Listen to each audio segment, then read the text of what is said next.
We are delighted to have you come to the Bartlett for this free presentation. We're doing more and more backyard gardening type series here, and we hope that the North Stamford Association that has joined us in this endeavor tonight that you all will continue to come and enjoy the Bartlett on a regular basis. Is there anybody here who's never been here before? Ah, wonderful. No, that's great that most everyone's been here. We really appreciate that. As always, I would be remiss not to give a little plug for the Bartlett while I'm here. I'm the CEO here at the Bartlett, Jane Von Trapp. We have been around for a long time, as you know, and the history of the Bartlett is rich and interesting.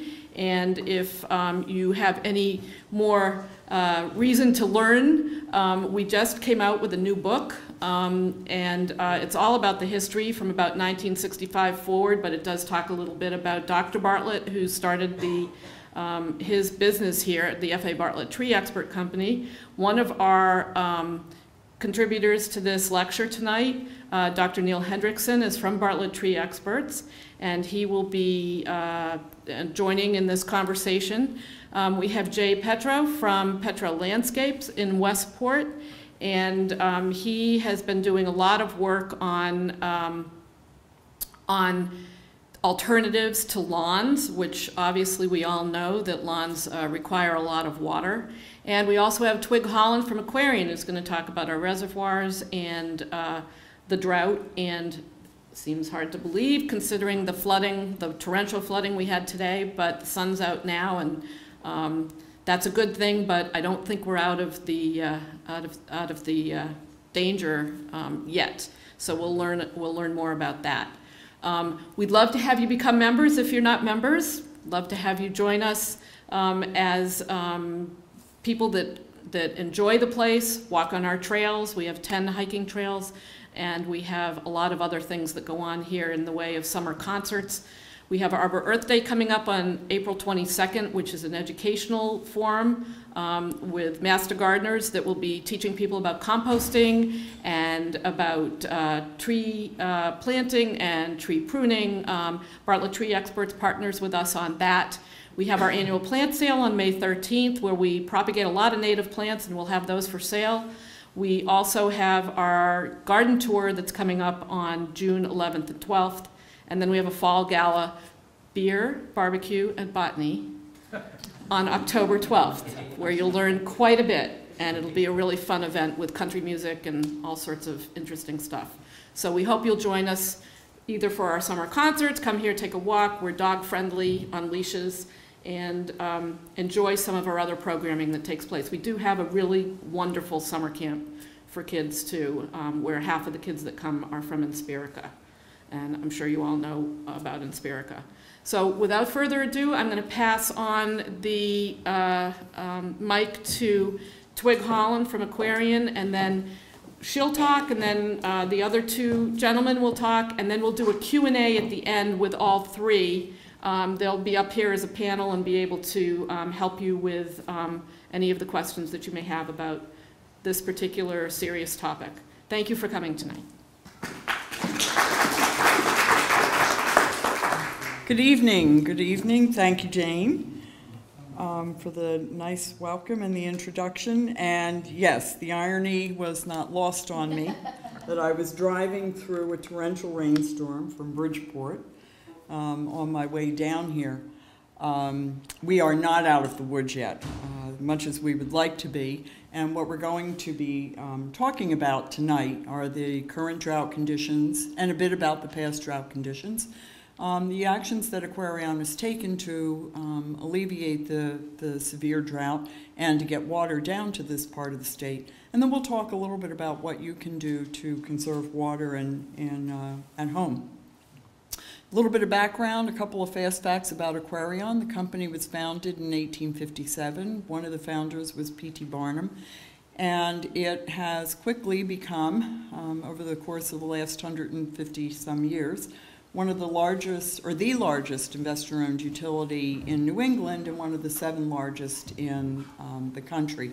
We serve over 600,000 people in a total of 51 towns and cities throughout Connecticut, and we have a sprinkling of water use companies that we own in New Hampshire and Massachusetts. A little bit about drought conditions. It turns out that there are indeed degrees of dryness, and this is one of them. This is the driest desert in North America, and it's the Mojave Desert in Southern California. And we are not in that kind of dry condition, but we really didn't expect to see the Laurel Reservoir looking like this. And this is the way Laurel looked in autumn of 2016, after looking like this a few months earlier in June. So there was a dramatic difference in the reservoir levels in just a very short period of time. It's important to know how water is used. And as you can see from this graph, the average American uses approximately 88 gallons of water per person per day. Aquarion statistics show that our customers in the towns of Greenwich, New Canaan, Darien, and Stamford use 111 gallons of water per day.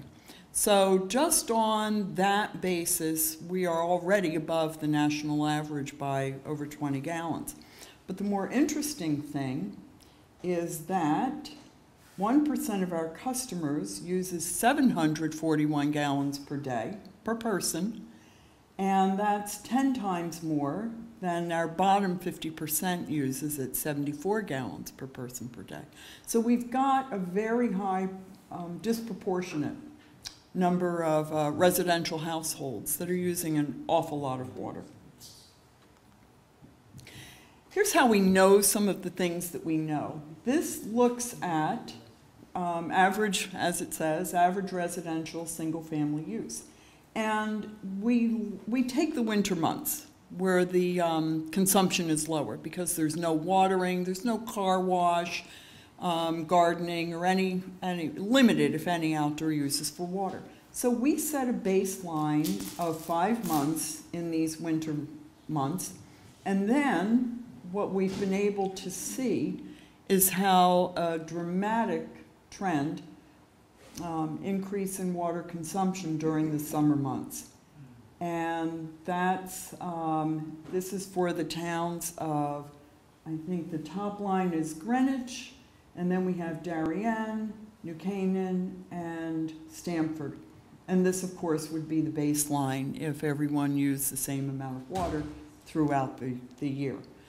So the statistics are very interesting when we look at what is used in the summertime, especially compared to the wintertime months. It's also important to see what precipitation has been like, and here I have a graph for the last 116 years. And if we were to look at the mean, if it were to rain the same time every day, in the same place, in the same amount, we would expect precipitation to look like this flat line. But we all know that that's not what happens. And we also think a line, you know, somewhere in between, you know, a few inches north or south of that is also okay. For the most part, we can get by. But look at what happened starting in 2010. It didn't rain. 2011, 12, 13, 14, 15. There's 16, I'm sorry. And it just didn't rain. And so we've been in a prolonged 3-year drought, and it is the 5th worst since the 1960s, and it's one of the worst on record in over 100 years. So this has been a very prolonged drought, and it's been one of the more serious ones that we've endured. And again, this is where we were. This is Laurel Reservoir before the drought began. And here's what happened. In mid-July, you can see that rainfall is down. I want to take a moment to explain this graph because I'm going to show it a couple of times, and it's important to establish the markers here. The green line at the very top is a normal reservoir activity over the course of 20 years. That sets our baseline. And so as you can see, during the winter months, there are two things going on. It tends to rain more in the wintertime and in the early spring, and then there's no outdoor water use. So the reservoirs over the first 5 months of the year fill, they fill, they fill. And then as the weather starts to get hotter and it rains a little bit less, there is more outdoor water use, and so the reservoirs decline in level, and at some point in autumn they level off, and then they begin to fill again. So this green line just goes on and on and on for the last 20 years. That's what we know about the reservoir systems. This line here, the top line, is a drought trigger. The blue was also a drought trigger. That's a watch. Yellow is a warning. Red is a drought emergency. And these triggers are established based on modeling of what usually happens and then what really is happening, both in terms of water consumption, precipitation, evaporation, temperatures. All sorts of complex factors go into developing triggers. What happened in 2016 was that we started out with a bit of a deficit, but the reservoir in Stamford filled to where it was pretty close to the seasonal average. But then as the rains didn't begin, and so when it doesn't rain, what happens? The sprinklers come on, because green lawns are wonderful things, and so now we've got the double whammy of no rain and sprinklers on. And we started looking at this gap between where we ought to be and where we were, and we put out a call asking all customers to voluntarily conserve water. Please reduce your outdoor irrigation, take it easy on the car washing, pool filling, that sort of thing.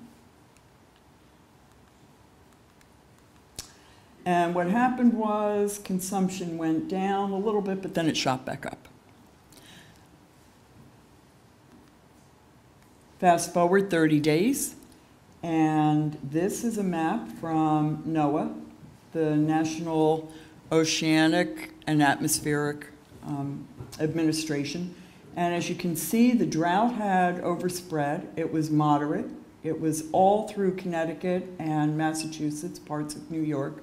But look here, on the Connecticut shoreline, it's red, which is a severe drought, all along the shoreline. Now we're looking again, and keep an eye on this line. Now we have a tremendous deficit between where we ought to be and where we actually were as far as the reservoir level. It was less than 70% full, and we're approaching this first drought trigger, which is a drought advisory. Again, we put out another call. We met with town officials. We got their support in asking for voluntary conservation, and this time we were a little bit more clear in our messaging by saying, you know what, let's water twice a week. Your lawn will still thrive, but you'll reduce your water consumption. And in Stamford, consumption went down a little bit, but then as you can see, it went back up again. It may have gone down because it rained that week, I'm not quite sure, but it didn't reduce significantly. At the beginning of September, we're very, very close to the first drought trigger, or that drought advisory. The reservoir was only 58% full. And here is when we enacted the water ban. We did it before we were required to, but based on what we were seeing with the reservoir levels reducing so rapidly And with it not raining, we didn't want to wait until we hit any of these triggers. And we worked with the officials in the towns of Darien, New Canaan, Greenwich, and Stamford. We worked with officials at the Department of Public Health, with the Department of Energy and Environmental Protection, and with our regulators, PURA, public utility regulators, and we declared a drought emergency. And this is why our message became so emphatic. Greenwich had less than a 60-day supply of water. Stamford wasn't in very good shape either. It had a little bit more than 110 days. It's not a lot. And as you could see, it hadn't rained much for the first 3 months, so there was no guarantee that the reservoirs were going to fill for the next 3 months. So nobody wanted to risk this supply. We really ramped up messaging. We had been doing messaging all along with bill stuffers and with newspaper ads and radio spots and so forth. But now what we began doing was we went door to door and we visited over 19,000 homes. We made over 5,000 phone calls to our customers. We had our employees patrolling, looking for any signs of irrigation. We used social media, we took out ads in newspaper, we did direct mail, we had a mobile billboard that went around through the different towns, and then we dove into our database and we looked at all our customer accounts and we examined every single one of them for evidence of leaks, because if someone still had a higher than baseline water consumption, it suggested that if their sprinklers are turned off, they may have a leak in their house somewhere. And now we got the response that we needed. The red line is when the drought was declared, and as you can see, the consumption did drop dramatically in all 4 towns. And it stayed down, which is what we really needed to have happen. Now we start moving water, and everywhere you see a line with an arrow, we're moving water. This blue line is the Southwest Regional Pipeline. It was built in the 1990s to get water down to this part of the state before we owned the companies in Darien, New Canaan, or Greenwich. This is like an IV of treated water because it goes directly into the Stamford system. And so we started shoving more water through that. We put in temporary pumping stations to move water around. And then you've probably seen this baby. It goes along the Merritt, it goes through lawns, it goes under driveways, it goes over stone walls, and we're very, very grateful to the folks that were unbelievably cooperative while we were installing that. But that was another IV line to get, I think it was 4 million gallons of water a day down here. So demand has dropped, in part because people were paying attention to the restrictions and the ban on outdoor water use, and also because it was seasonal.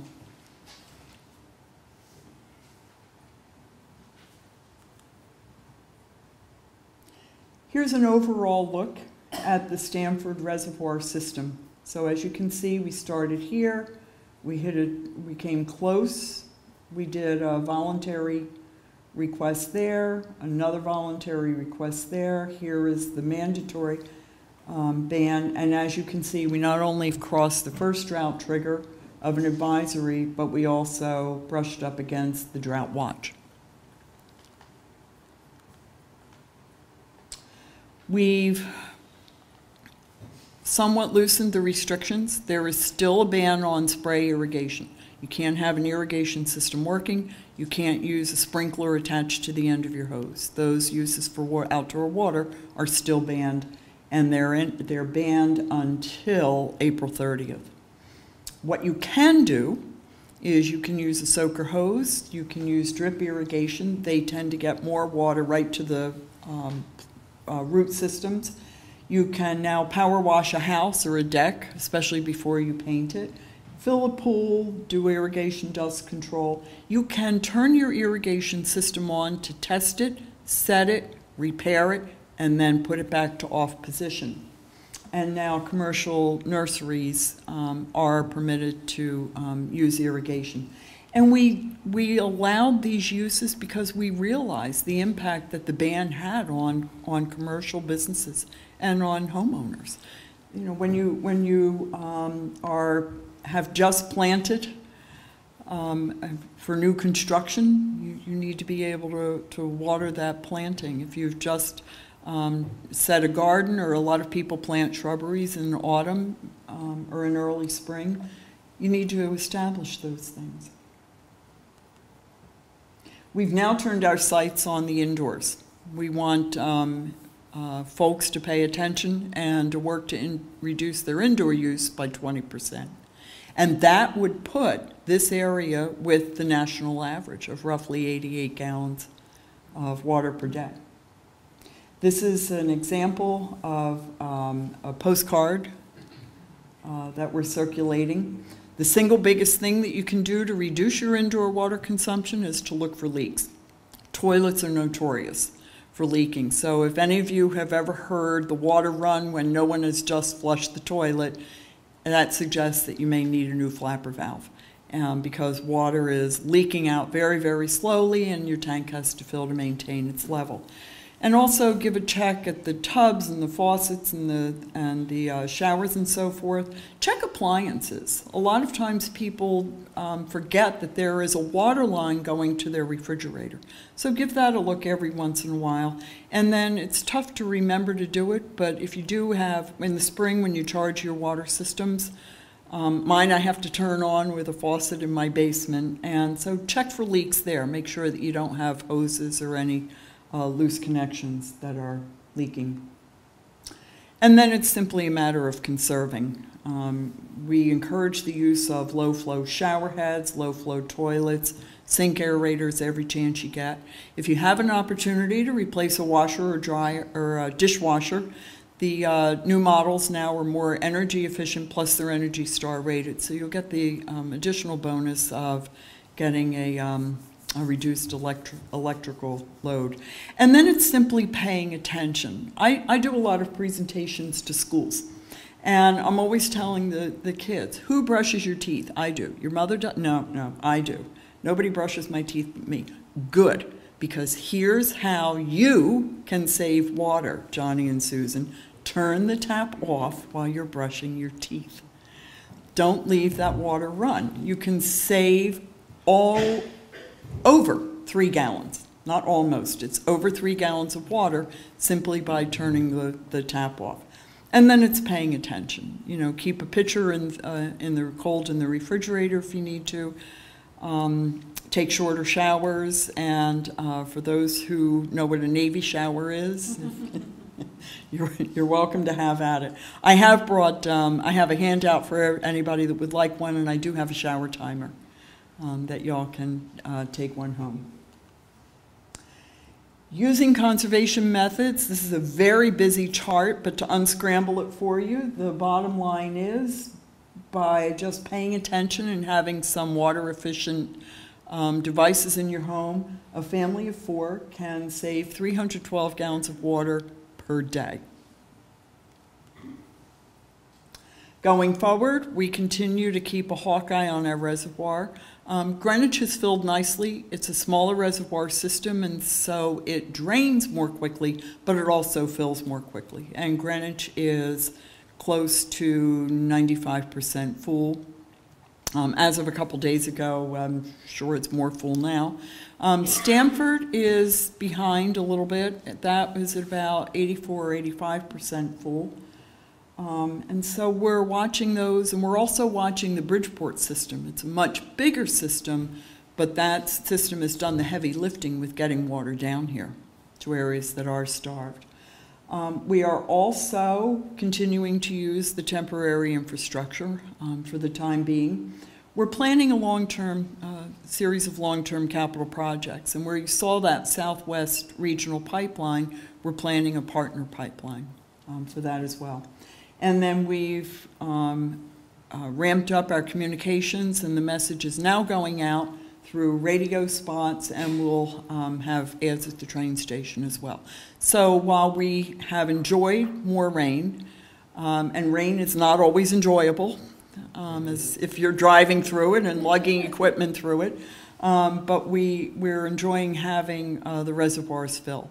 And, but we still need for everyone to use water wisely. And that means, in great part, to put less of it on the lawn. 70% of outdoor water use, or summertime water use, goes on the grass. So that's a very big number. They get very big very fast. And it's a matter of changing old habits and acquiring some new ones.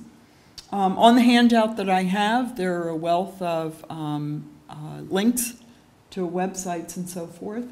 And I would encourage you to start at the Aquarion website, where you have a lot of information. One of the cool things we did was we installed on our website a water calculator. So you can go through your home and look to see what your water version of your carbon footprint is. Hi everyone, really thank you for coming out on such an awful night. I'm Jay Petro with Petro Gardens Landscape Design. We're a design-build company in Westport, Connecticut. And I've been working the last number of years with some local nature organizations like the Aspetuck Land Trust, Earth Place in Westport, and Connecticut Audubon Society. And I do some natural plantings for them on their properties or properties that they manage. So today I want to talk to you about lawns, because lawns are such a big driver here in how we use water. And I want to give you a few facts about lawns and then move on to show you some ways that we can eliminate some lawn, even if it's just a little bit, to help with our drought, and also really to help everything in the ecology. This is the kind of lawn that I grew up playing on in Queens, New York, a little stickball. And everyone there in Queens, we had these little plots of grass, and there I am with my brother and sister. And now that I'm doing landscape design, it's like, why would we spend this time on this little teeny piece of lawn? But that's what everyone did, and that was part of our culture. So why do we love our lawns so much? Well, lawns originated in England and Scotland in a much cooler, wetter climate than we have here. And originally, evolutionary psychologists believed that we humans like huge spreading lawns without any visual obstructions, because we want to be able to see what dangers may be out there. So I don't think we have that problem now, but before they developed the lawnmower, they used to actually mow the lawns using sheep. And here's an example of the White House. Actually, during World War I, they used sheep to trim the lawns. So eventually, Frederick Law Olmsted, who designed Central Park, he sparked the migration of lawns to the homes of ordinary Americans. And then also the American Garden Club convinced homeowners that it was really their civic duty to have these beautiful and healthy lawns. So that's been indoctrinated into our culture. So lawns are the single largest irrigated crop in the United States, which, when you really think about all the agriculture that we have, I find that amazing. And they use 20,000 gallons of water a year, which we could reduce that quite a lot. And 30 to 60% of urban water supplies are used on lawns. So if you eliminate some lawn, what do you put in place of it? So this is part of our culture here also. We have exotic species planted in these huge beds of mulch, and they require incredible amounts of maintenance and watering and weeding. It's really not even helpful for any of the wildlife at all. So ultimately, as a designer, the burden rests on us to translate ecological function into an aesthetic form. So I'm going to show you some things first, but here's some fake news. And this is true. artificial grass is growing 10 to 15% a year in the United States. It's great at reducing your water, obviously, and also your maintenance. You don't have to mow it and so forth. And in small situations, it actually might look okay. Not larger, but you know, even you're not going to get those yellow spots from your pets. But something that actually grows. One aspect that we could do is no-mow lawns, which are these fine fescues that you don't mow more than once or twice a year. They are drought tolerant. Different kinds of grasses can grow in the sun or the shade. So they're not going to require water, they're not going to require fertilization, they're not going to require that weekly maintenance. These are types of grass like wavy hairgrass, sheep fescue, hard fescue, and you know, blue fescue. And they're sort of mixes, and depends if you're going to be in shade or sun. But again, once they're established, they're very drought tolerant. Here's some examples of what they would look like in a landscape. They're really good in like hard to mow areas or steep sloped areas that you just want to have a green area. It's perfect. Alternatively, you can use ground cover plants. Certainly in shady areas where lawns aren't going to do well, they're competing with the tree roots, they're not getting much sunlight. People should think about putting different ground covers that can actually grow in those kind of drought, dry, shady conditions. Here I'm showing some ferns. I'll show you a few other plants. If you plant very densely and they cover the ground, you don't really have to mulch anymore. In the fall, you don't have to blow away the leaves. You just can leave them on there. If you leave your leaves on your lawn, it's going to start to rot out the lawn. But on these ground cover kind of plantings, they're going to die back in the winter, and it's okay. The leaves just sort of add compost. So it cuts back on a lot of maintenance. I want to show you like sort of how this happens naturally, and then you can think about how you can do it actually in your gardens. This is in Black Rock Forest in Cornwall, New York. You can see like how black huckleberry has sort of spread throughout. I don't know if we can get the lights down a bit, but it looks really beautiful here in the fall with the red you know, leaf changing. And you can see how there is no bare areas, there's no mulch. You know, this is just the plants are covering the ground, and this is what happens naturally in a lot of you know, natural wooded areas. Well, that's better. Here's another part of that area. It's a little wetter here, but we've got some shrubs. You can see how the ground, there's no bare ground at all, so you're not getting weeds. You know, the plants are really covering the ground. Even grasses, ferns, different shrubs. This is a picture in the Newman Poses Preserve in Westport. Again, this just happened naturally. Ferns covering the ground. You could put this, it'd be a much better kind of landscaping to use than trying to make lawn. Every year you're going to have to be seeding your lawn under the trees like this. There's different flowers you can use. This is foam flower. It's a native plant that spreads, does well in the shade. This is goat's beard and our native mountain laurel. So you can play with different heights and different colors. Sweet woodruff is a great ground cover for this kind of dry shade, and it flowers in the spring. You can use hostas. There's come in a lot of different types of leaves and variegated forms.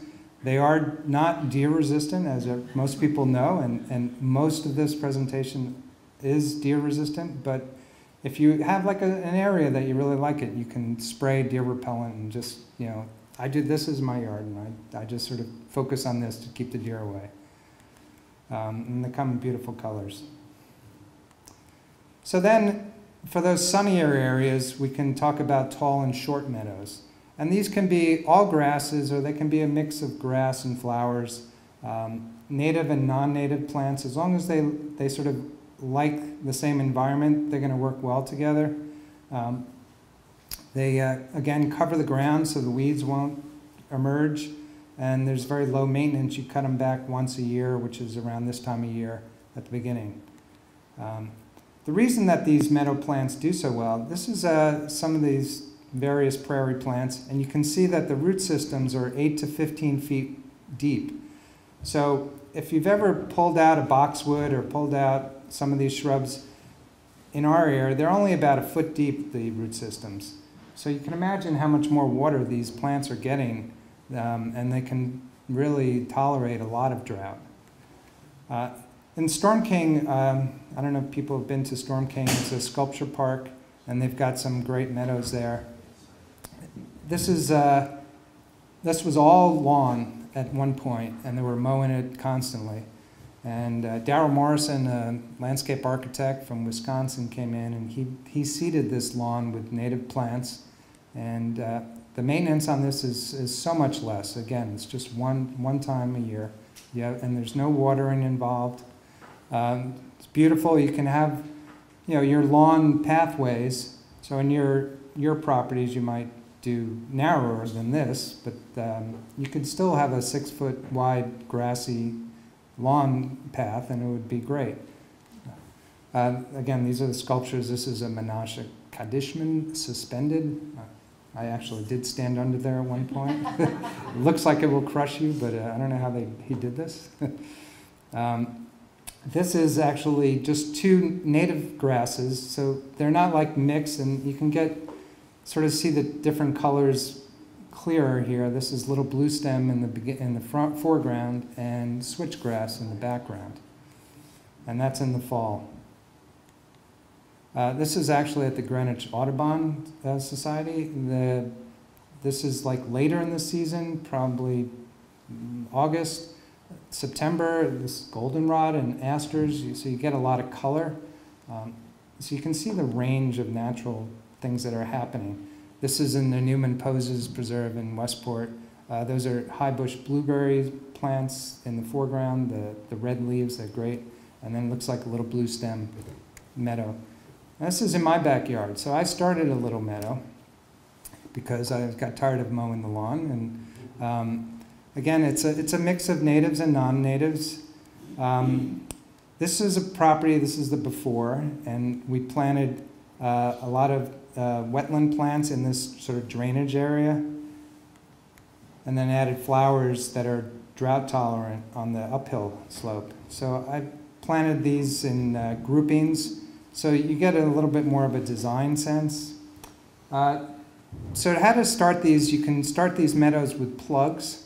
They're little starter plants, and they come in trays of 50, so you can get a bunch of them and cover a lot of space, because if you think about your lawn and how much area there is, it's a lot to cover.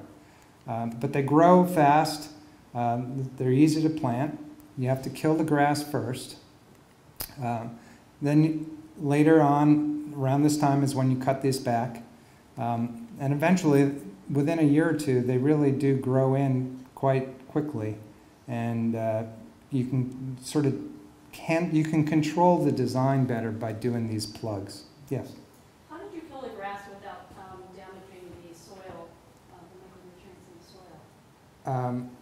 Well, we used herbicide, Okay. Which is still allowed, but you can cover with plastic, and other ways. Try not to turn over the soil a lot, because there's a lot of weed seeds when you do turn it over. So you just try and kill the surface. Again, you can create different mosaics of plants, colors. Can mix them with bushes and the evergreens. Again, when the seasons start to turn, you get all these different colors, beautiful colors, and it's much more interesting than lawn, I think. And it doesn't require really much watering, if anything. I mean, I never water this. This is that meadow developed after a couple of years with flowers, more flowers. This was a property up in Reading, Connecticut that was designed by Richard Hartledge, a landscape architect. And I happened to be here when they were planting all these plugs of Black-Eyed Susan, and then I just saw that he came out with a book, and this is on the cover of the book. So I imagine that was just like a couple of years difference, but they've really filled in. And you can see how, starting with these little plants, you can really cover quite a big area. So the alternative way to starting a meadow is to do it by seed. So in this case, you really have to eliminate the grass so that there's bare soil, so that the seed will interact with the soil and root in. So the first year, after seeding, you need to keep mowing it or cutting it about 6 to 8 inches, and that's done like every 4 to 5 weeks.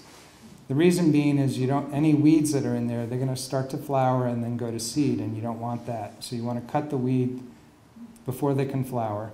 And the plants that you want in your meadow, it's okay to cut them because you want them to continue to get bigger, and you're not really going to get any flowers that year. But the second year, you can see here, it really developed nicely. You've got a lot of black-eyed Susans, which are pioneering species, and they come in quickly because it's bare soil and they can come in. Now I think this slide actually is the best slide to show the difference, because over on the left is some lawn that's not watered and it's totally browned out. It's totally gone into dormancy, and the meadow is not watered either, but it still looks great. Gradually, as these seeded meadows develop, some of the slower growing grasses and perennials that might take 3 to 5 years to mature will start to get larger, and they're going to sort of push out the black-eyed Susans, and then you're going to start to get, the meadow's going to change its characteristics. So it's really not going to mature for about 7 years. But as you can see, the second year it came in and it was still very pretty, but it's going to change over the years. Now, that client actually kept asking me how their, quote, meadow was the first year, because it looked like a bunch of weeds.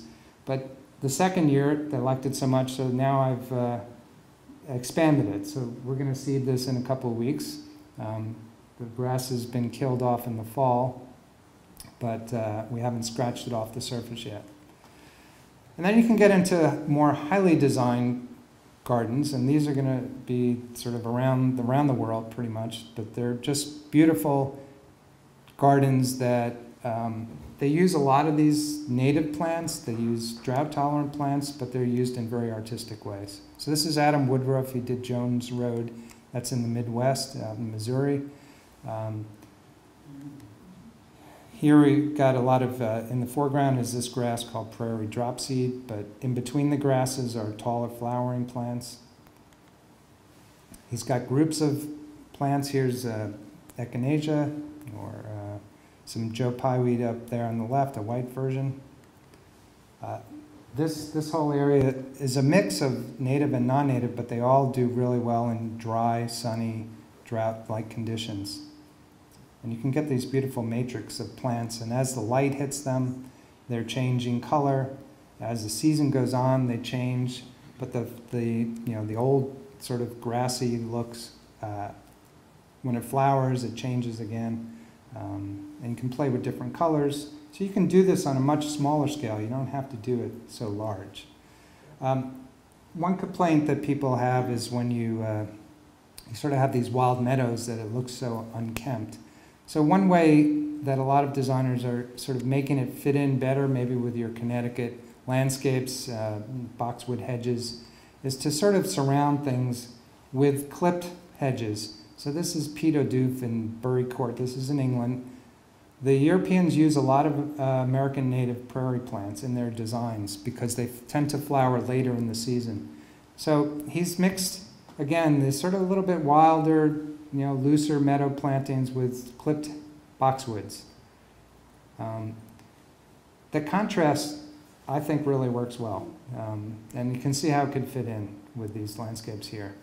This is another house. This is in Millerton, New York, that Jack Hyland and Larry Wente, they did the design themselves, and they're sort of picking up on that theme also of these clipped formal elements with looser meadow prairie plants. So it's not that it just has to be a prairie, but it's using these plants in different ways.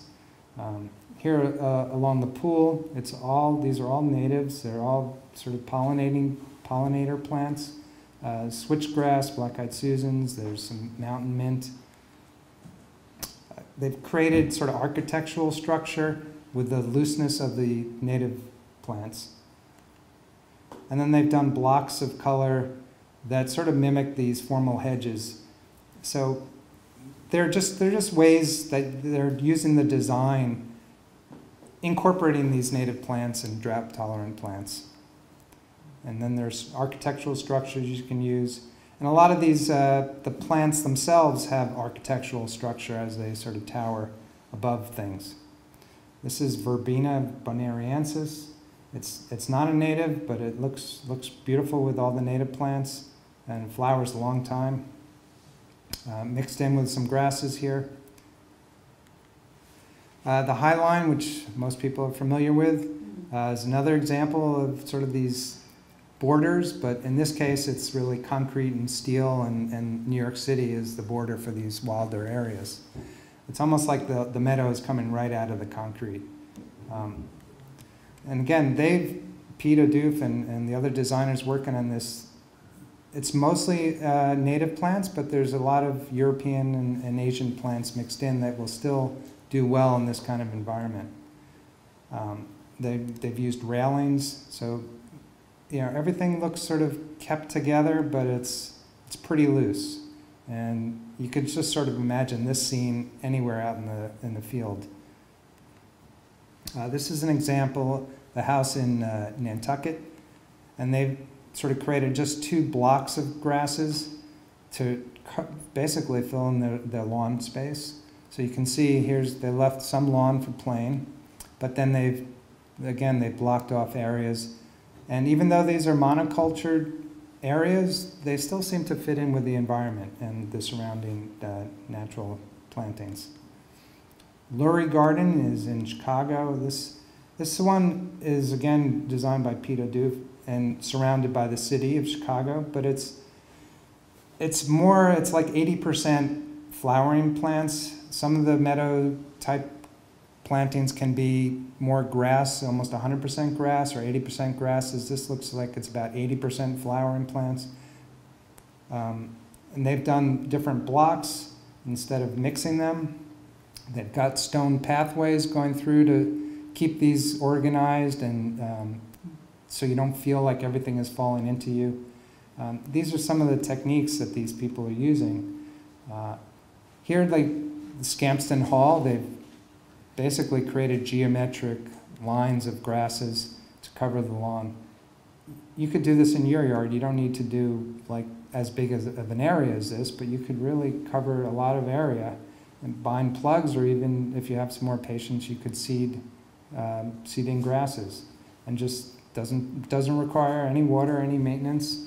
Still looks good through the winter even, and then you just mow it down at the end of the year in the spring. Here's a few other examples of gardens using these more formal elements. And the flower heads, even after the flowers, the color of the flowers go, you still have the architectural element and the patterns that these flower heads create. And they can carry through the winter time even.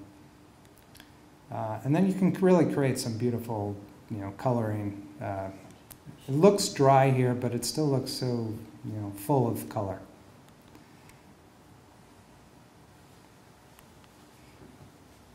Again, the taller flowers mixed with the shorter plants creates a lot of interest in the garden.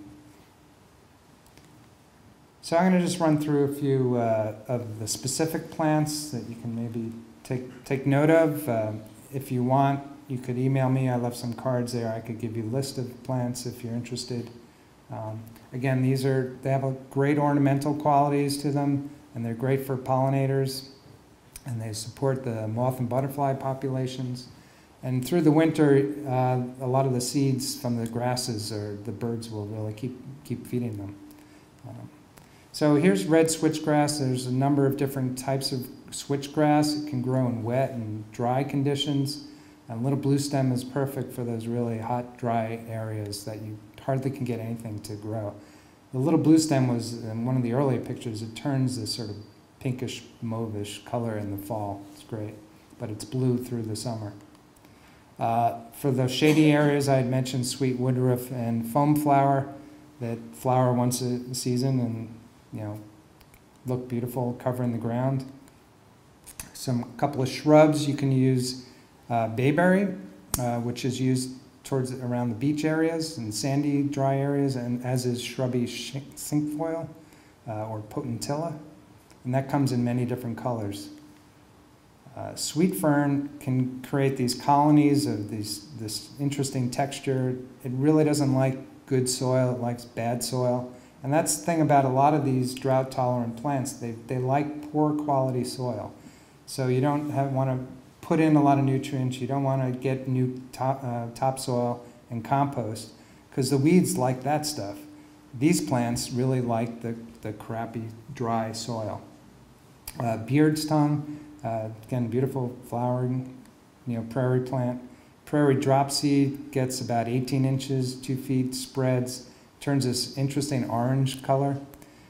Pink muhly grass, in September, if you plant this in blocks, it creates this sort of almost like it's fireworks display, especially the way the sun hits it. It's really interesting. Hoary vervain is another prairie plant. Dotted mint, I don't know, this is a very interesting looking plant. These are mostly all deer resistant and good for those dry areas. Lance leaf coreopsis, that's one of the early pioneers too in these meadows, and so if you seed a meadow, you might get some of this, and then it might be pushed out eventually. Whereas lead plant, or Amorpha canensis, was going to take much longer. That might take up to 5-6 years to really develop into a full-size plant. So eventually, as that grows, it's going to push out these other plants. Blue star, or Amsonia, beautiful spring flowering plant. It's really soft blue. And Rosa rugosa comes in different colors. Most of you are familiar with it down by the beaches. Sneezeweed, or Helenium, comes in really different colors, and it's a very long blooming, wonderful plant. The deer don't eat it. It blooms later in the season. They have some short varieties, some taller ones. Helianthus lemon queen is sort of a 3 to 4 foot long blooming daisy-like leaf flowers. False blue indigo can grow in some shade and some wet and some dry, and gets these beautiful blue spikes in the spring. And the hay-scented fern is one of the few ferns that actually can grow in sun and dry conditions. Most ferns like it wet and moist, shady conditions. Blazing star is another prairie plant. It's great for the butterflies, as is butterfly weed, or Asclepias tuberosa. This is one of the ones that they want people to plant for the monarch butterflies. So if you want a little more background and want to read into this more, The American Meadow Garden is a great sort of book about how to create these meadows and planting in a post-wild world by Thomas Rayner and Claudia West. They've got a new sort of theory of planting in layers, and so you use smaller grasses to cover the ground and then taller flowers that pop through, so you can create a design with the flowers but still cover the ground. Talking about covering the ground, there's a book on ground covers that has a wide range of different plants you can use. And the plants of the Northeast is great to just look at what's around here. And a lot of these native plants, they're not always available like at the retail nurseries because people don't know them and people don't ask for them. So the more you ask for them, then nurseries will start using them more. So that's it. I hope I've convinced you that there's some alternatives to lawns that will help our environment and make your yard look beautiful. Thank you.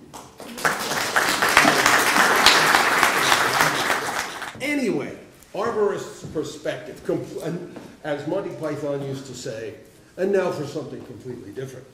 I have been working for Bartlett's Laboratory for going on 20 years.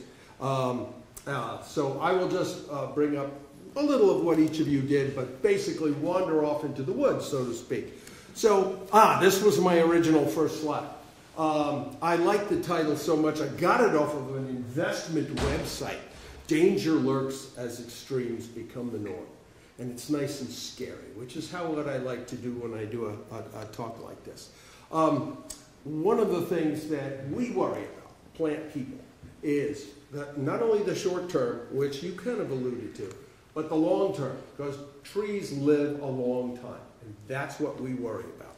So just to use some of the same images that... Talk in the microphone. Be quiet. Yeah, just stand in the microphone. Stand by the microphone. You picked the wrong guy. All right, I'll try. Thanks. Turn it up a little. Boy. Wait. Move the mic up a little Move bit. the mic up. I can bend over. All right. So, as of a couple of days ago, you alluded to this. This is where we were. You can see moderate drought to anywhere from a normally dry to severe drought right here in River City. Just to show some of the data that when we do talks internally or when we talk to landscape people, I tend to use these national websites because they're convenient. But as you can see, up till recently. But as of this morning, when I started to rummage through your news sources up here, as of 6:30 this morning, it's okay, done. But as you pointed out, it's not that simple. So as you can see, it looks pretty good. You're actually up a little. So, but this is what I saw in California. We have a number of offices in California. And we have been, our business, Bartlett, one of Bartlett's mottos is preserving America's trees since 1907. I did a talk in Texas when most of the talk, well, this was back during their drought, when I talked about what do you do when 300 to 400 million trees have died from drought. Well, our people in California, it's either drought killing everything, the mountain pine beetle taking out the trees that are stressed, or so much rain that we get sudden oak death. So this is what they call in California the hydrological cycle, which is there is a drought. And gradually there's awareness, but it comes slowly. Concern, eventually. Panic, always. Then it rains, and apathy sets in, which you know. And this is what we have to deal with all the time as people who take care of trees on landscapes. So we can't separate dry from hot. They just go together when it's plants. You rarely have droughts when you don't have warmth. And you've probably seen this, and of course I have it on good authority. Don't worry about it. It really doesn't exist. But we are... I can't resist. I'm too old to care. So as you could see, it's also been a really warm period. But this is what, for those of you who are plant weenies, to me that's the highest compliment I can give to people. The plant heat zone maps are changing, and most people don't pay much attention to this. It's the days above 86, but what you don't see there is what we're also concerned about is the nights that don't go below 70 degrees. Because, as you might guess, evaporation, among other things, going up. What are the consequences if you're dealing with drought and heat and plants? Spring is starting earlier. There was a recent study at Walden Pond. A Harvard grad student went out there and looked at Thoreau's notes, which were very thorough, and found out that spring has not only changed plants from the natives that were there to the invasives that are there now, but is coming 18 days earlier. That's a lot. Yesterday, I was in Charlotte at our laboratory, and we were hosting a bunch of arboreta curators. And I was talking to a guy named Tony Kirkham, who's the head of Kew Gardens. And he said that a Japanese bunch of group said, we want to come when the cherries are in bloom. He says this with this incredibly funny British accent. And so he went through all the garden records. And he said, well, last year they bloomed on April 16th. Plan your trip to come on April 16th and they will be on peak bloom. They bloomed March 16th, 4 weeks earlier, and so he plans to be out of town when they arrive. But this is what's happening. The unusual is becoming usual. I usually have a slide. Had I known that there were a few gray hairs in this group, I would have put up my classical picture of It's Not Unusual with Tom Jones in a leisure suit. But get used to this. It's not unusual. But spring is starting earlier and lasting longer. And winters are getting milder, and there's been less snow. Summers are getting hotter. You probably know all this intuitively if you're a gardener, but the data, because this is a relatively short talk, the data are pretty conclusive, and I usually throw a lot of it up there. But this is the important part. The droughts are increasing and the storms are increasing. The storm intensity in the winter is going up. The storm intensity in general is going up. I mean, what I saw out there today was not normal. What I came from in Charlotte was not normal yesterday. There was a tornado watch that we never have at this time of year. And my friend in Indiana said he got his expensive out. He got hit with a baseball-sized piece of hail. So it's more extremes, more often, more intense.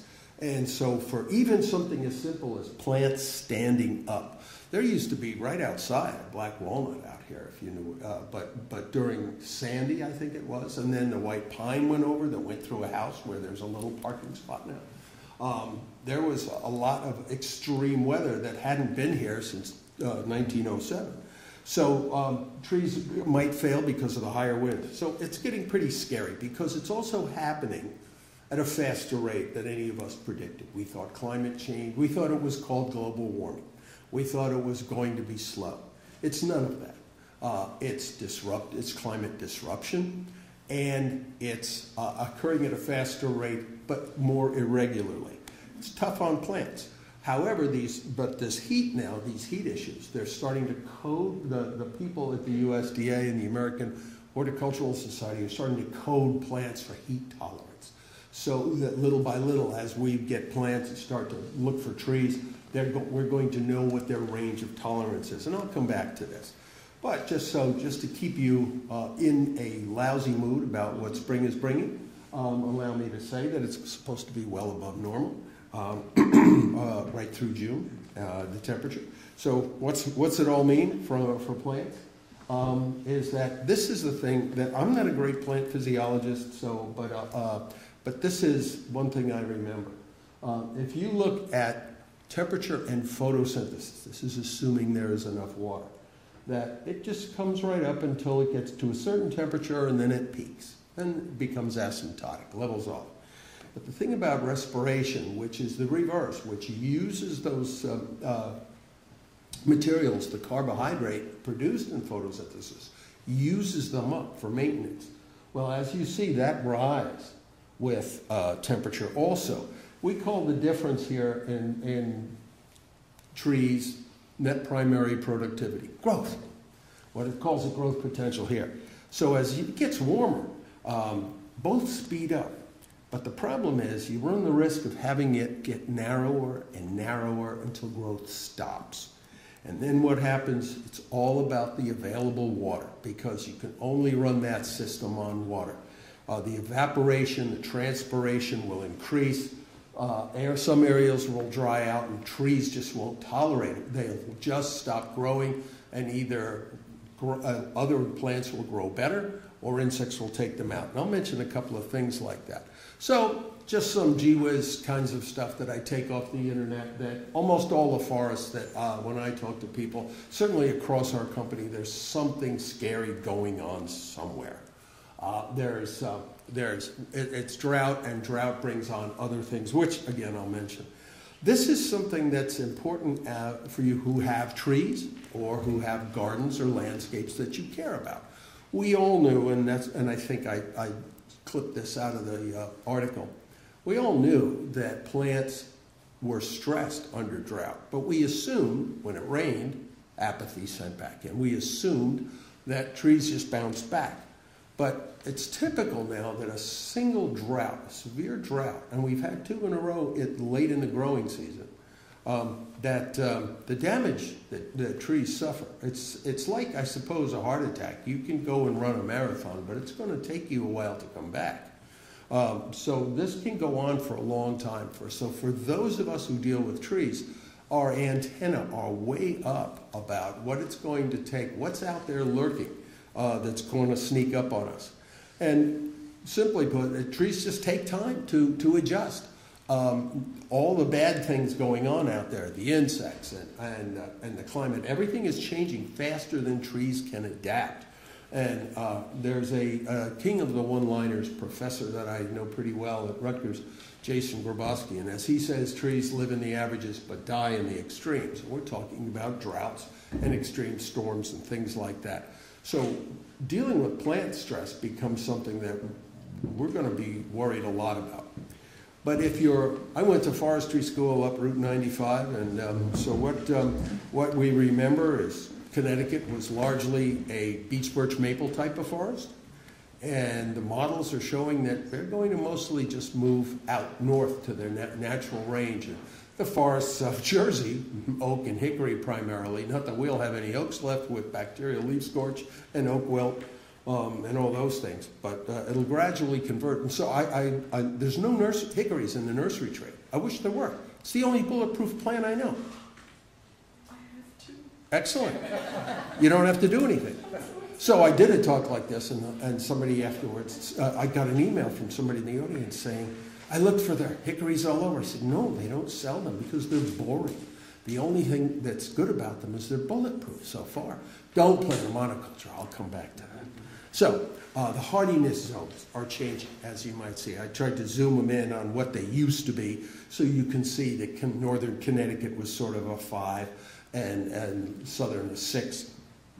And now we're going to where it's already changing. And this is 2006. That's already changed. I just don't have the most recent data, but we're going from zone 7. And of course, in New Jersey, we can grow photinia, we can grow crepe myrtle, we can grow camellia, all those plants that are zone 8 plants, a number of them. So a lot is changing. And as we get more hot, more dry, places like Stamford, which when I used to go up and down 95 as a grad student, Stamford had some pretty bad air quality back in the day. So it still has the urban heat island effect. And so this general area, everything around here will be exacerbated. So when I listened to somebody else do a similar talk, they said we should be planting, for this area, native to Richmond now, and in 5 years, native to Atlanta. Just something to think about. But it's a little more complicated than that. And just to give you, I have a whole set of slides on how invasives are prospering, because that's why they're invasive. They do better than the natives. So one of the big winners, even though it's a native, is poison ivy. The urushiol content, the oil in it, is going up. Why is that? But there's so many other things like this where other plants, and the same thing with so many trees fading out for one thing or another, I start to say, I'm beginning to like Norway maples. Nothing bothers them. So, I'll keep my mind open. But trees are water. So this is a big deal. So it's one thing, we don't care if you don't take a bath. We don't care if you drive a dirty car. We want you to take what little water you can get, put it on your trees. So, because everything that goes up that tree is carried in the water. Water is the solvent to carry everything. All the nutrients up the tree. It runs the photosynthetic system. It runs everything. As soon as you cut the water off from a tree, the tree just shuts down. This is a fancy way of saying it, that the decreased water potential, it means that column in that tree starts to pull like taffy. And when it breaks, we call it cavitation. And that kills those cells. So and what happens is the cells start to shrink, they become dehydrated, it's harder to get water up through a tree. Then what happens? Reduced leaf expansions, which means no growth. The stomates close right away. Photosynthesis doesn't happen, and it's like I showed you in that picture a couple of minutes ago, respiration catches up. And once it exceeds the photosynthesis, the tree is dead. It's just another way of looking at it. I picked this one up this afternoon. It starts with a soil moisture deficit. If you have that, gradually you put the tree under water stress and then it starts to collapse. So one thing, it's interesting, we talk about this all the time at Bartlett Lab and things like that, is rain is out of our control, but it has more control over our landscapes than anything. So what does it look like? Well, dogwood is a pretty good canary in the mine. If you see those leaves fold up, What they're actually doing, the people that study these things, is saying that as that's happening, it's less exposed surface area to heat up and more ease of convective heat dissipation coming up through the tree. And once it starts to break down, you'll start to see the yellowing as it's essentially bleach building up in the tree. All kinds of horrible chemicals going on in there that I'm not going to go into, but these are the typical things, and you've probably seen leaf curling, browning, scorching, chlorosis, leaf drop, and unless you have a river birch, which everybody does, in which case, the day it stops raining in July, half the leaves fall off. But don't worry about it, they all do that. Just don't plant any more river birch. But if we get called out a lot after there's been a drought, and even last fall's drought is likely to produce some symptoms this spring, bless you. So if we see something that's on one species and another species and another species and all the symptoms are similar, it's very likely abiotic and it's very likely drought. So, and then you'd be surprised how much we get. So what should I spray? Water. So these sorts of things, urban plantings with the re-radiated heat, these are the things that I'm sure Jay remediates all the time. But typical scorches, if we get a very dry spring, you'll get rhodies that'll have both winter injury and drought. And you get that typical leaf scorching. This is just the difference between a rhodie in the shade and a rhodie in the sun. They both lack water, but also when you combine it with the heat and the sun, that has a lot to do with it. This is a talk that every one of us on the lab staff have done, and I'm going to limit it to one slide. And that is getting the roots, the number of things. I was just kidding our diagnosticians. They run about, what are they up to, 10, 12,000 samples through our diagnostic lab a year. And I say, I'm not that great a diagnostician because everything has a predisposing condition. And those usually are girdling roots, planting too deep. I'd like to retire and never talk about planting too deep. And somebody at the lab said to me, you'll be dead 50 years, we'll still be talking about it. Excess mulch, that's just as bad. And compacted soil and competition for turf, and I'll mention a couple of that. But you know, this is a tree we excavated. That's a tree that was doomed from the get-go. Came that way from the nursery. So the odd thing is where we have a number of offices in the Midwest where we've had a lot of flooding. And after about a week or 10 days, maybe 2 weeks, the trees start to show almost identical symptoms as drought. Because one is a lack of soil moisture, one is a lack of soil air. They both have the same effect initially on the tree in that they cut off all the ability for the plants to take care of themselves. So that's on a hike I did where I thought I'd be walking across a valley and wound up swimming across a river. But what happens is this is the most common disease that comes through the Bartlett Diagnostic Lab, coast to coast. And it's a disease of chronically wet sites, but it's mostly caused by people overwatering. Putting a drain pipe that comes down into a mulch bed near the foundation where you put a rhododendron, which is a highly susceptible species. And then, and we spend a lot of time taking care of it, but it's from chronically wet roots. The most common, very easy to avoid. It's a cultural answer. We don't have to chemically treat it. The other thing, when you have a drought with heat, there's so much that can go on. And this is what we worry about a lot. When you have cherries coming out a month earlier at Kew Gardens, all the pollinators don't come out at the same time. They miss it. They become asynchronous because plants open on day length and temperature, and insects have a linear relationship of emergence. In other words, for every degree up, that's why we use growing degree days to predict insect activity, because they develop in a linear fashion with temperature up to about 100 degrees. So if the plants open early, the pollinators miss them. If the bad guys come out, the ones that we'd like to have, even emerald ash borer out now has 3 parasitoid wasps that are being released to control them. Remember the last 2 big polar vortex winters? Well, emerald ash borer was in the tree, toasty, packed in there with its little sawdust. The parasitoid wasps were on the outside and froze to death. So these sorts of things are very rough on natives. So warm weather insects can go northward. So for example, the southern pine beetle, which is native to the Carolinas, and when I'm from Jersey, if you couldn't tell by the way I talk, South Jersey, we've had it for decades. It's only now gotten crazy. It jumped to Long Island, and it jumped from Long Island to Fairfield, where I saw it destroy, you're gonna like this one, Norway spruces. And it's not that picky. Once it finishes with the Norway spruces, it goes to the white pines. We don't have any of either of those. But in any event, these are things that are temperature related predominantly, but they're mostly confined now, but it does scare us. So, and even for the natives, it used to be we'd go out, we'd treat, and we'd put up our feet and say we did a great job, and then we get a call, well, there's another generation, typically from scale insects and mites. So all of these, some insects prefer a stress tree that's in drought conditions, some don't. But they tend to, any tree that's under much stress, they tend to weaken them.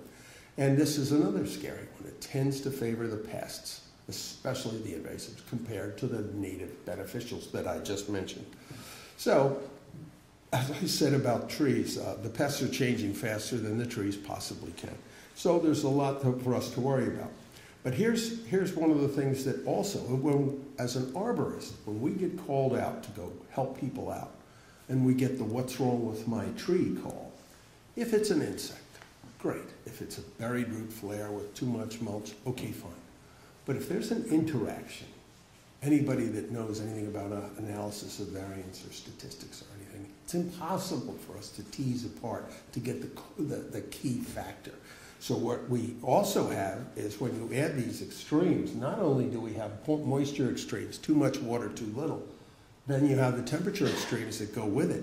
But now we have the issue of timing. Our drought last summer for trees was in Jersey, from about mid-July right into early September.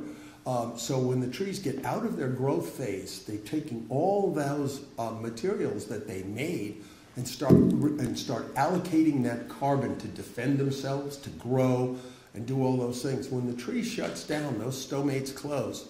That's it. So the timing is critical when those droughts start to come. It's no longer predictable as it used to be for us.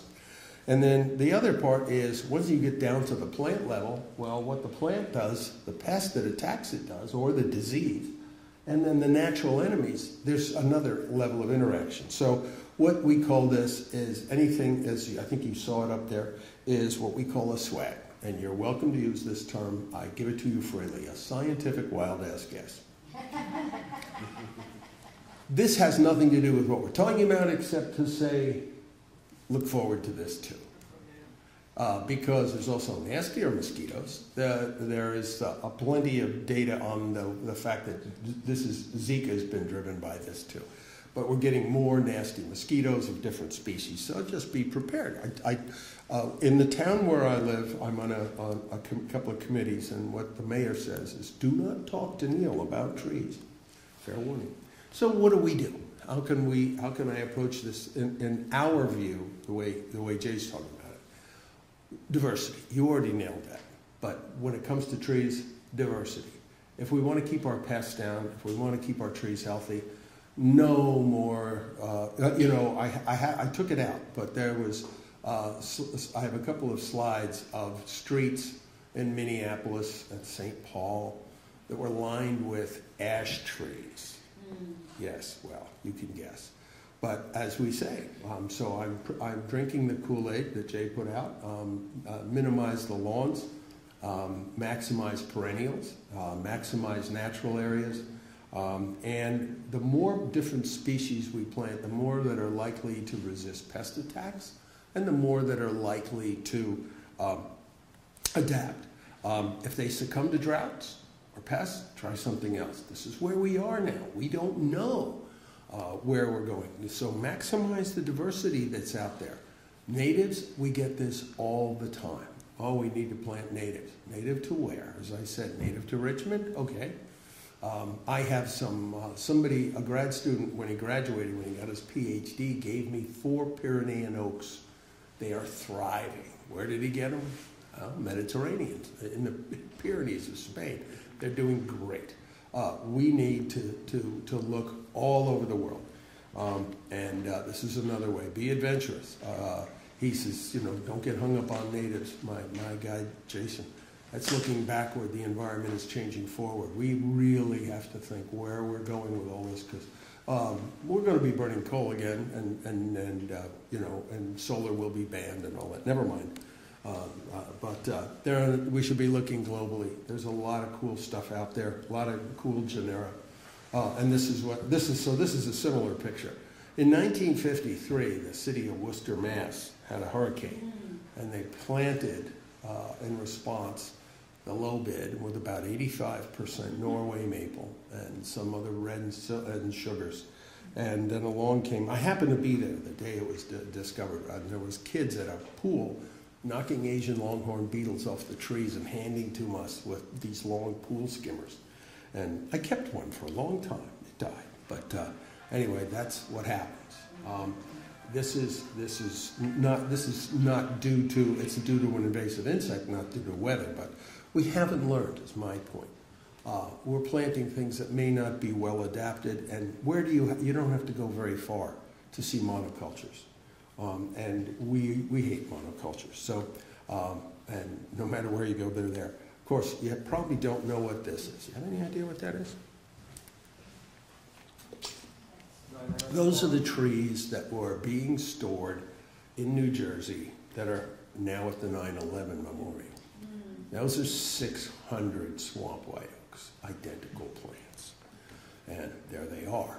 It's our responsibility. We have the contract. And when they asked us collectively, and me personally, I said, don't plant that monoculture.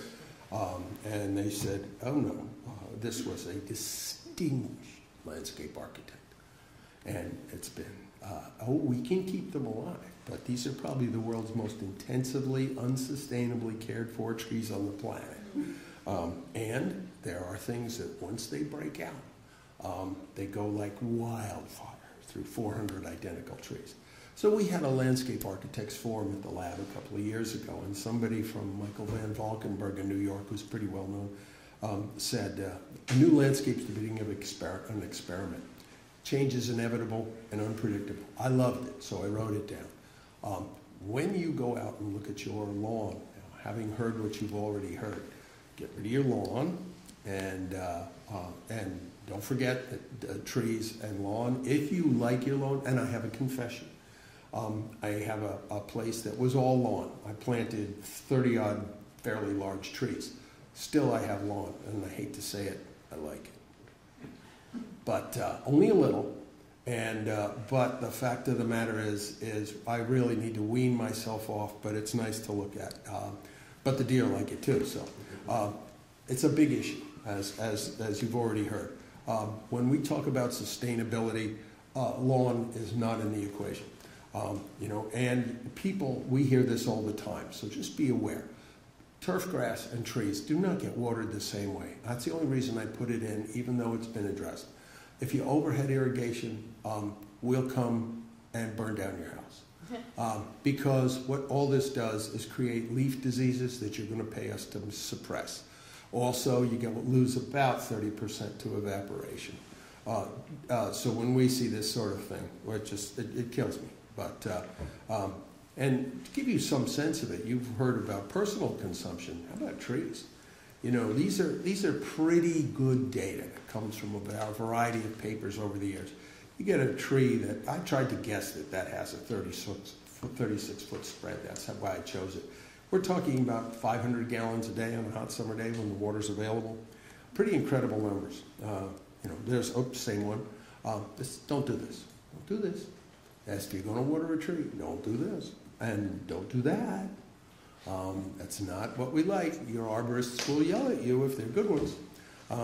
And this is a key. If your lawn dries out So what? It'll come back. If your trees dry out, they won't. And this will come back in a month. The tree might take 10 to 20 years. So if you get a drought and you're not under water restrictions and you have the option of watering, water the trees. They're going to thank you. Anything is better than nothing. And how much? Well, I'll give you some, I'll give you a whole mess of gee whiz figures, but I'll go really quickly. You can do 10 gallons per inch and figure out watering time. Oh, I will say this. I use this to impress our residents. It's about $100. You calibrate it in a glass of water, and then from 0 to 10. And so it helps me tell people not to overwater. And it helps me to tell them they're not watering enough, because people say, we water, and it's an overhead sprinkler, and the trees are dying for water. So I was doing a thing out here last year on Arbor Day, and I said, go to Home Depot, go to Homer's or Lowe's, and get you a long-bladed screwdriver, and just stick it in the soil. And the guy said, the best thing I ever heard, he said, nature's dipstick. I said, I love that. But this is what we do. Just stick it in the ground. Check it in different places. Do it at different times. Then, if it's wet, just see how wet it is. And then, if your hand looks like that, it's too wet. So you get the idea. Just use a screwdriver, use a stick, use a piece of rebar. I get the question all the time, how much should we water? You know, it's like, Doc, how much of this drug should I take? Well, most of the time, you need to know how much you need. You want to find out. Dose has a lot to do with it. If you can't get the probe into the ground, it's too dry, or it's too compacted. So there's your answer. It's very easy. We like soaker hoses because it's efficient. That's better for trees. We hate sprinklers. We love emitters if you're going to use it, any watering at all. These will help a tree get established. A lot of people call them tree gators. That's the right name. If you call them gator bags and search for it on the internet, you get this. I did, and my wife saw me looking at Gucci gator bags for like $1,400. She said, no, you're missing the point. But this is the future for people who want to have water and trees. Almost any municipality, we just did a talk at the Philadelphia Flower Show. Philadelphia, you have to capture the first inch of rain. You cannot let that escape. You have to recycle it. So what we like to say, kind of wrapping up here, the future is going to be either xeriscapes or irrigated. And the way it's going, we're going to be closer to irrigation. So rainwater harvesting, you hear this at all the ASLA meetings, the American Society of Landscape Architects, storing rain barrel. This is actually beer. This is my backyard. No, it's not. But anyway, just to give you a sense, a year-old tree in April is using 7 gallons a week. August, 28 gallons a week, and to rush ahead, we're talking about 56 gallons for a 4-year-old tree, 225 a week. It's a lot of water, a lot of water. So make a homemade rain gauge out of a ruler and a cat food can. We use about 1 inch a week, and you can, and I won't go into all the others, but you really just have to, find out how much and just check. I know this, this is why we don't like grass around trees. Gary Watson at the Morton Arboretum, in sugar maple, I know that's a birch, but it illustrates the point. He found that there was about 75% less roots under grass, and we don't like vinca, we don't like pachysandra, we like mulch. And he found that we got 5 times the root growth in 3 years. So this is just add mulch. We love it. This is you know, when I do talks like this, I usually say don't ask me any questions afterward, because no matter what the question, the answer will be mulch. It'll protect roots from temperature, extreme temperatures. It keeps the evaporation down as it decomposes. It gives off nutrients. It discourages competition from the 2 worst pathogens that we ever deal with: weed whackers and lawnmowers. So, and it reduces compaction. So this is the way we mulch. Go out, not up. It's a soil treatment, not a stem treatment. Pick up any little phrase you want. Keep it away from the stem at all costs. It is better not to have any mulch than to mulch too deeply. But this is what we like. If you deal with any arborist that's been trained at Bartlett, they will tell you this. Well, because all these years of having a laboratory and all of us doing research, what have we learned? The closer we simulate nature, the way it would be ideal in nature, the better it is. Trees grow in this. They grow in organic matter. So organic matters. These are the 3 slides that I say that tell the whole story. We eliminating competition around trees. If you want trees, keep everything out from under them. Nothing. So you can see this is just a quick example, but there's the control. There's our pal Roundup just killing the turf. That's all. And with mulch. Whoops, then you add, there's just to show the difference, quick difference, and whoops, sorry, but look at the difference. And this is prescription fertilizer. We no longer do fertilizing routinely. This is by prescription after a soil sample. But you can see mulch makes all the difference. We like that, oops, and this, I think, yep, and oh yeah, that's what I wanted to say. But if you're going to put a soaker hose in, put it under the mulch. I found that by putting a soaker hose under the mulch, it'll preserve the water a lot better. But I also found that I couldn't take the soaker hose out because in the tree that I put it in, the roots had grown and completely wrapped it. So pretty fascinating. So anyway, this is one small semi-advertisement to finish. What do we do for your trees? We have this one patented process whereby if we have buried root flares, and we always do, we excavate them with air, the way you see there. That's called an air spade. If we have girdling roots and we've excavated it, we can cut them and straighten them. Otherwise, the trees will not last. We will not have a sustainable landscape. If the soil is compacted, we will decompact it and aerate it with that device. If there's deficiencies, we will also take a soil sample at that time and correct them by prescription. If there's low organic matter, we add it, because that's one of the worst things that we ever see in suburban soils, lack of organic matter. Everything gets better when you have organic matter. And if we don't have any mulch or too much, we'll get it correct. It's called root invigoration.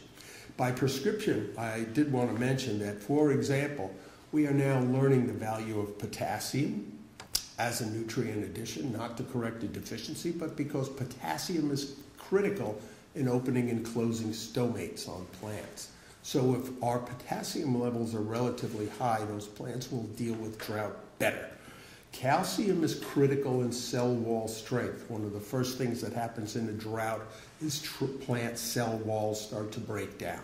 This helps. So our calcium levels, we try to maintain them high in the tree too. So that's it. I know you were ready to get rid of me. It's 8 o'clock or a little after, so I'm sorry if I went long. And I am stopping, and there you go. So thank you. Start the Q&A if anybody has any questions. You guys want to pass around the mic? I can't pass around this mic. You just have to step All back right, up. we'll repeat the question. Thank you. Well, I have a question regarding water leaks and detecting them. There's a wonderful book called Let There Be Water by Seth Stevens.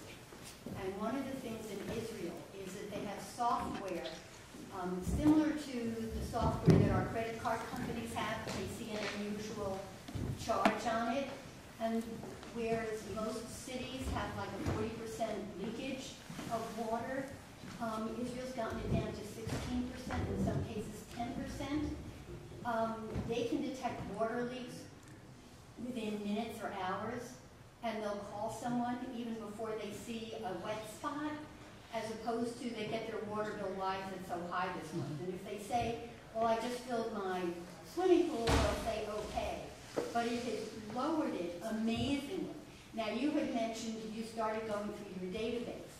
If you had that type of software, you would know if there was a leak within a very short time, and you could call the customer and ask them, did they just wash the car? Did they just fill a swimming pool or something like that? Another question I have for you is, would you consider having a sliding scale for usage? So the people who use more, once they got to a certain point, the price for water would be more. Maybe they'd be more reactive to how much they use in a case like that. I think both are very interesting concepts. I know that the company went to monthly billing a couple of years ago and did so because if there is a leak, it's easier to catch it after 1 month consumption analysis than after 3 months, the way it had been quarterly billing. So I think that has helped. I'm not familiar with the software, but I can find out if there is any mechanism. I'm not involved in that part of the business, but I can certainly, yeah, I can certainly ask if anyone has looked into it and if it makes sense. As far as a sliding scale based on increases in consumption, also a very interesting thing. The company is not going for rate relief for another year and a half, maybe a little bit longer. And it's the Public Utilities Regulatory Agency that sets rates. I don't think the company can change them outside of that rate case. But that's something to be explored with yes. the Congress and so forth and so on. Yeah. Thank you. Yeah, I was curious, speaking of reservoirs, how much water is derived from the aquifers? How much water is derived from the aquifers into the reservoirs? Yeah. The aquifers feed some of the company's wells, but most of the reservoirs are stream fed. So I don't know that there's much coming from aquifers. I think they're mostly well use, natural springs. Yeah, many of us are on wells out here. I was curious on the health of the aquifer. Yeah, we've heard about people running out of water, people who are on wells, and the 4 communities that have been most impacted by the drought have either enacted ordinances or are fully supporting the same drought restrictions for homeowners that have private wells as for the company or the homeowners who are on Aquarion water. Aquarion can do different things like put in temporary pipelines and so forth, but a private homeowner with a well has limited resources. On the same question, King School has recently dug a new well. I am on well, and I'm down the hill from them, quarter-mile away. In the last 2 years, the streams that run by me have dried up. Curious as to whether cause and effect.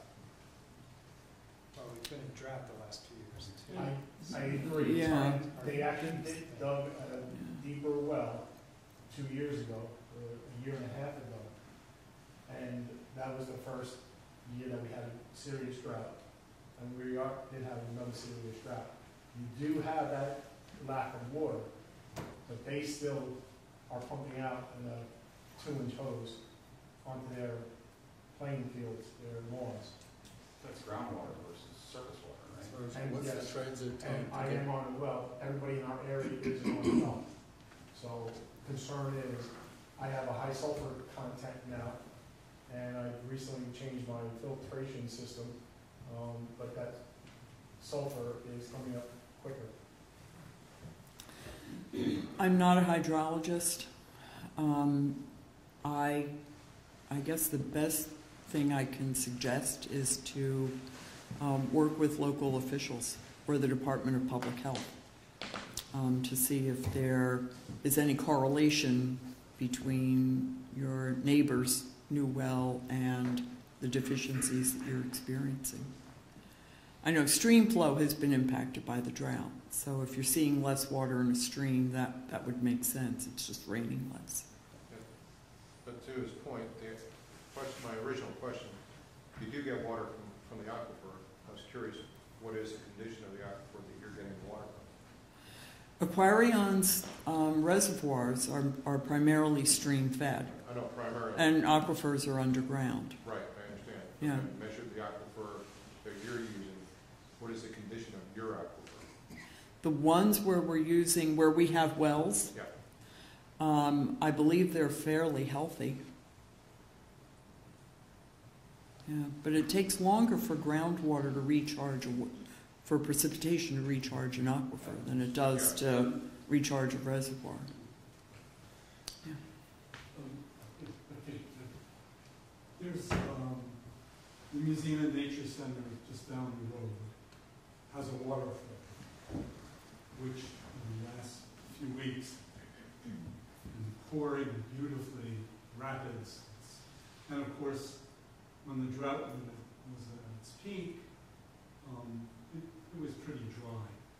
Well, why isn't that poor house, I think that's the name of it, stream or creek, why isn't that flowing into the reservoir?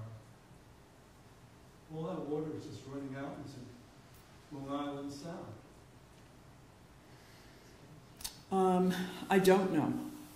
I don't know enough about the area to be able to determine where the watershed is, and why is something running into an aquarium. Why isn't something running into an aquarium reservoir as opposed to Long Island Sound? I can't answer that. I can try and find out.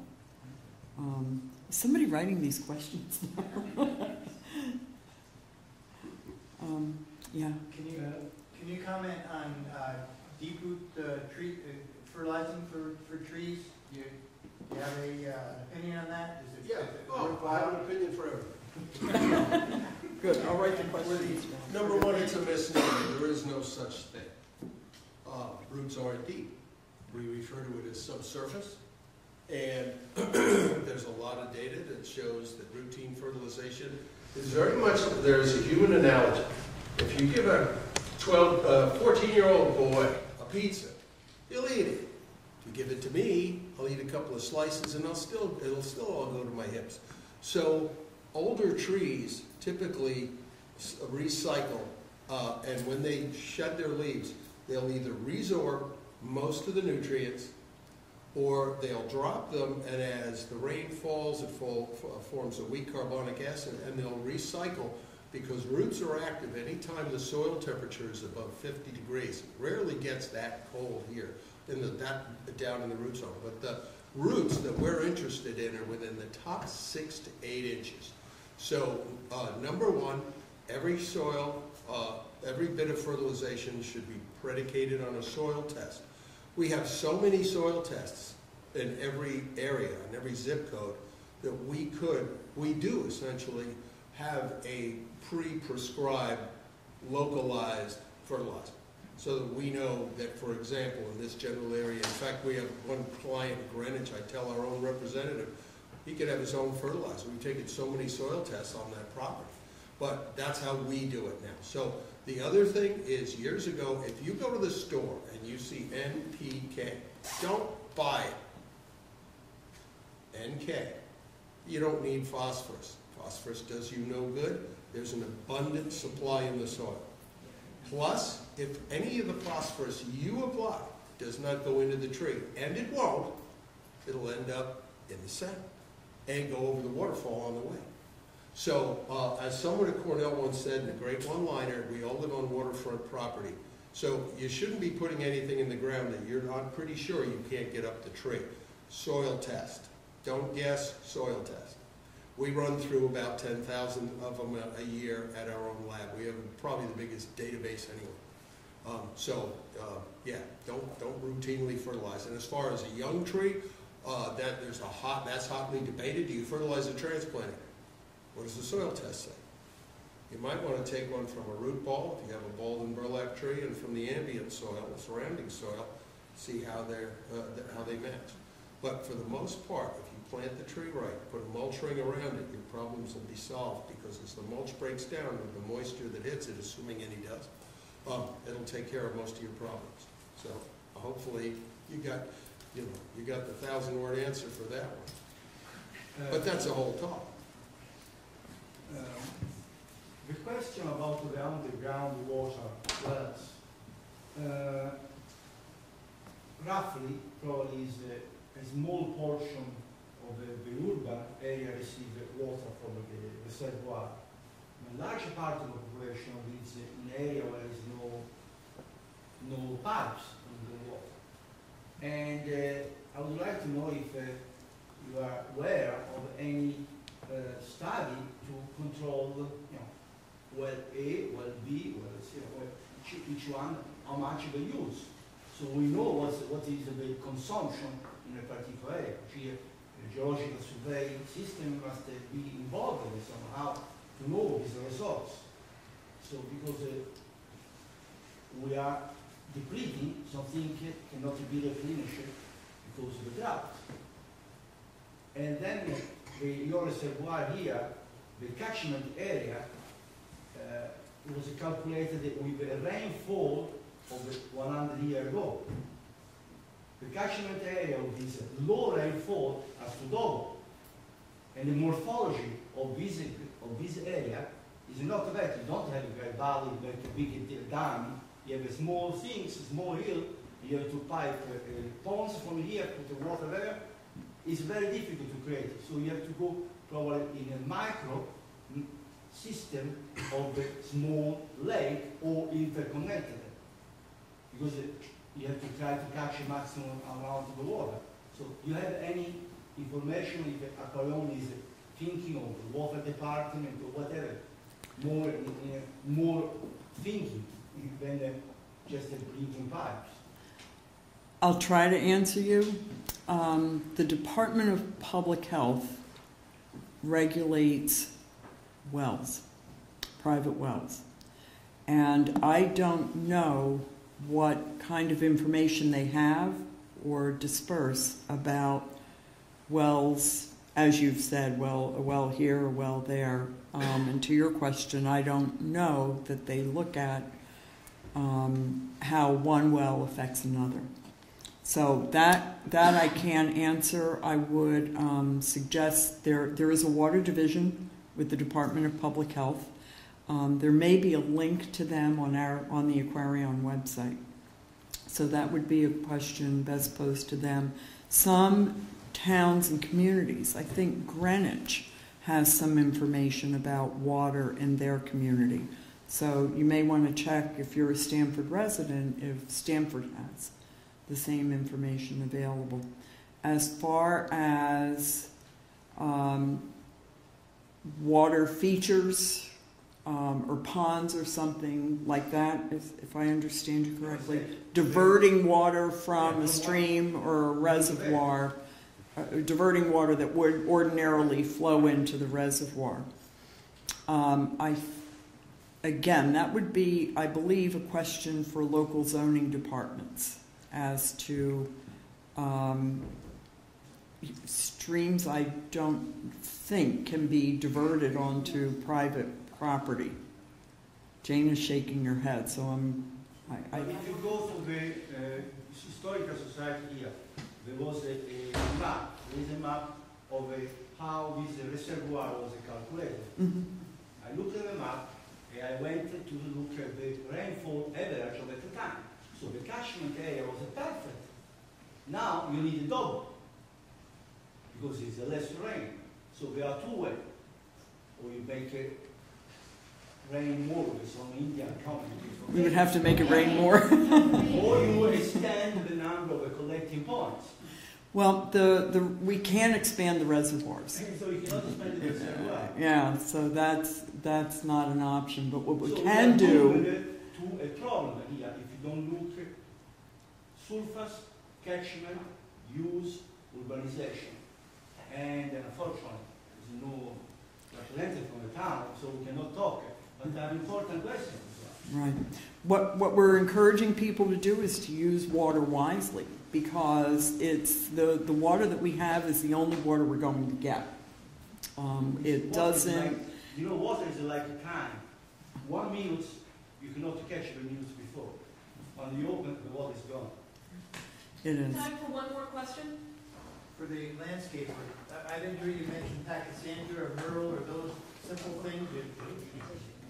Yeah, I didn't mention those. They're not native, so I try to stress native plants typically in my gardening, and they're also not that drought tolerant, from what I understand. You know, they require some moisture, but I did mention that there's different ground covers that you can use, and it's good to cover the ground. So they are, by covering the ground, like it's called green mulch. You know, it's preventing evaporation, and it's going to help the tree roots by not allowing the soil to dry out. So it is beneficial. Thank you all for coming tonight. I hope you learned something. I'm sure that you can ask questions further of our guests. And again, drive safely.